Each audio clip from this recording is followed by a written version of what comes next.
the 5-day international multidisciplinary art workshop entitled Cross-Cultural Identities, a Dialogue Through Art, organized by Positive Energy Art Foundation in collaboration with ICSSR-NERC Shillong, was inaugurated by the Commissioner and Secretary Arts and Culture Department, Government of Meghalaya, Frederick R Khakongor, on 4th July 2022.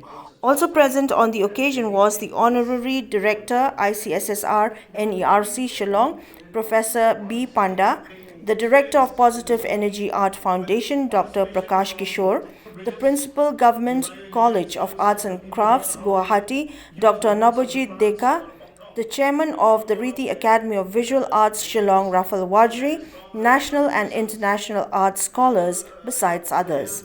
Addressing the gathering, the chief guest at the inaugural function, Commissioner and Secretary Arts and Culture Department, Frederick R Khakongor, spoke on cultural exchange that will give a positive impact about the cultural and traditional aspects of Northeast India to artists from different countries and various parts of India through rich and meaningful dialogue.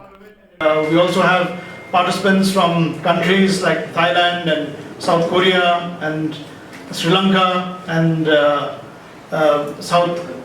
also South Africa, along with our participation from our neighboring states and also our own indigenous artists from the state.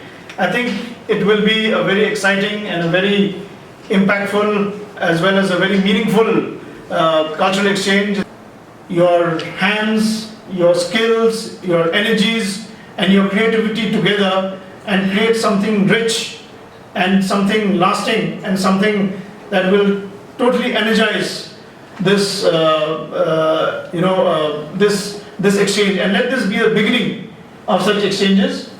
Hopefully the next program may happen in Thailand, or it may happen in South Africa or in South Korea or in Sri Lanka also. Now that we are learning to live with the pandemic, I think art will also find a way to transcend through this pandemic as well. Kindly do enjoy your stay in Meghalaya. It's a very beautiful state. The Director of the ICSSR-NERC Shillong, Professor B. Panda, who felt that art, culture and literature are part of social science, also spoke on the role of artists and art practitioners as harbingers of hope. 1, 2, 3, again.